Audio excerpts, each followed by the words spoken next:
Our next question, sent in to CornyDriveThru at gmail.com from Randy Albertini in Ottawa, Canada.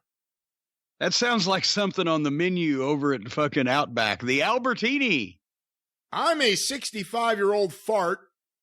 I had a grandpa who loved wrestling and used the excuse of taking me to the shows in Thunder Bay, Ontario, Canada, so I've been a fan since the age of 6. I faithfully listen to both your podcasts and am upset when they drop late. I have an oddball question for you. Boogie Woogie Man Jimmy Valiant had a series of battles with Paul Jones, and I believe the team called the Assassins. I believe it was in the NWA. This led to the villain shaving off his beard. If my memory serves me correctly, Jimmy Valiant... The villain. If my memory serves me correctly, Jimmy Valiant got revenge when he beat them, forcing them to unmask. Here is my question. From what I understand, he loved his long hair and bushy beard. Being a person who has had a beard for many years, I know how you love it.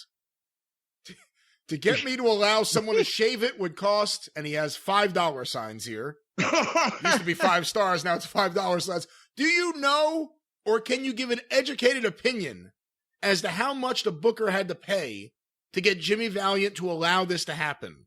From what I've read about Jimmy, I can't see him doing it for nothing or just a few bucks. Oh, well, no, there was not just nothing or a few bucks involved. I don't know what the exact payoff was, but that's when he was starting to formulate the question, it took a while to get there. I was going to say there's something that Jimmy loved even more than his beard, and that was money, Jack. Woo, must say. No, that's the, first of all, it was Paul Jones was the villain. Paul managed the Assassins, who at that time in Mid-Atlantic were... that was Jody and Hercules Hernandez, correct? In 83 to 84. Because Hercules came directly from the Carolinas. That's the one that unmasked. I don't think they unmasked Jody. I think they unmasked Hercules, and then he left and came into Mid-South, and that's where I started managing him. He still had one of his old assassin mask. That's when I got my head shaved. He gave that to me. I took a black Sharpie and colored in the fucking, because it was a last minute deal. I didn't have a mask laying around. Imagine that. But anyway, yeah, Handsome, there was a famous time in Memphis where they couldn't come up with enough money to get him to shave his head.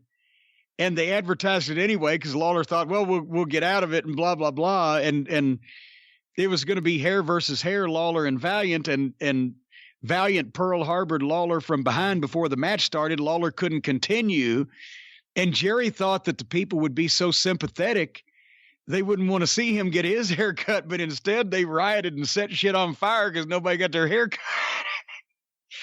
He wasn't going to shave his head at the time, especially when he was hot in those years, but as it got so hot in the Carolinas, the idea of shaving the beard was perfect to set up a hair match.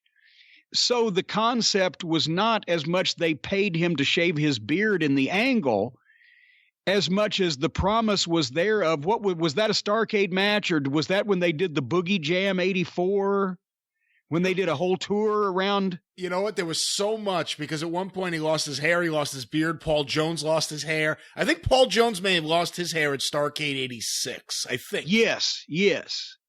But at any rate, that's the thing. When the Carolinas was making so much money at the time, and Handsome was so over, and he was figured in, and especially, you know, if Dusty gives him this run, right, this idea, okay, here's what we're going to do, baby.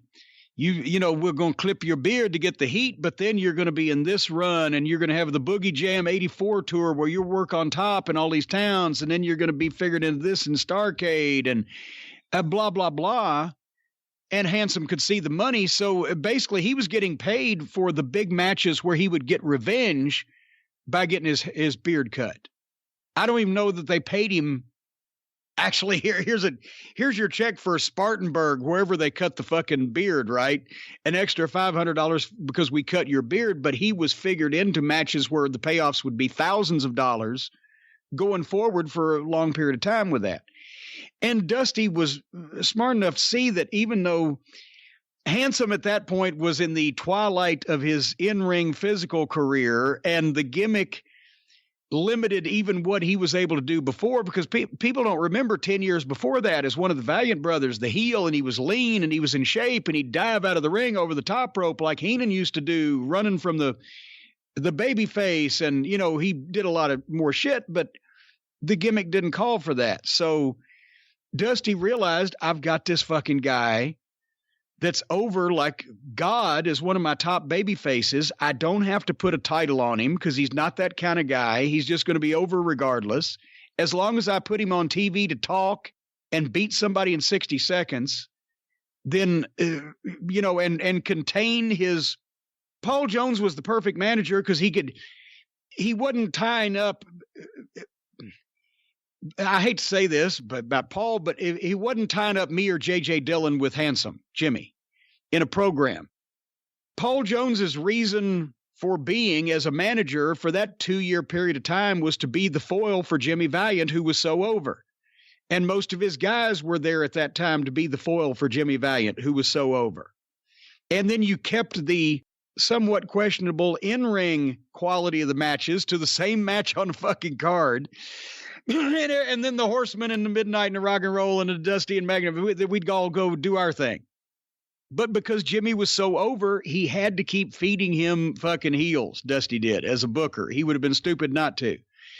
And then finally, the downfall was when Handsome Jimmy had finally run his course and they tried to make Paul Jones a top manager and put the belts on like Rude and Manny and, you know, through 87 and into 80, when Paul, after he had that reason for being, that's when everybody said, ooh, Paul Jones is not really a very good fucking manager. You know, 'cause he was a big star as a wrestler, but, you know, it didn't translate. Did you get a bonus when you got your head shaved? Did you give Chris Candido a bonus when, well, you attempted to shave his head? Yeah. I mean, how did that work in other places? No, I was basically just hornswoggled.